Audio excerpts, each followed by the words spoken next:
بەڕێزانم پرسیارێکە کرێت لەبارەی ئەوەی ئایا ئینسان ئەتوانێت لە ماڵەوە پشیلە بە خاوەنکە؟ بەڵێ، وەڵامەکەی ئەوەیە کە بەڵێ، پشیلە بە خاوەنکردن لە ماڵەوە بە تایبەت ئەگەر غەرەزێکی شەرعی هەبێ، بۆ نمونە مشک لە ماڵەوە هەیە بۆ ئەوەی مشکی پێنکە، یان لە هەر غەرەزێکی شەرعی هیچ مانعێکی شەرعی لەسەر نییە، مەوەکو سەگ نییە.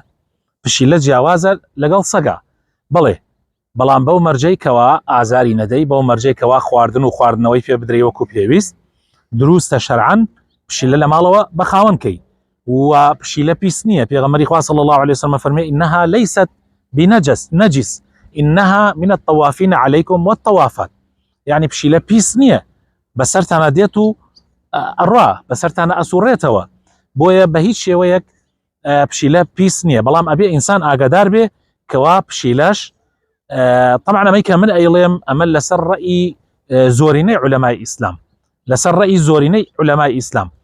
هەروەها زانایان زۆربەیان وتویانە پشیلە پاشەڕۆکەی و میزەکەشی پیسە، بۆیە ئینسان ئەبێ ئاگای لە خۆی بێ.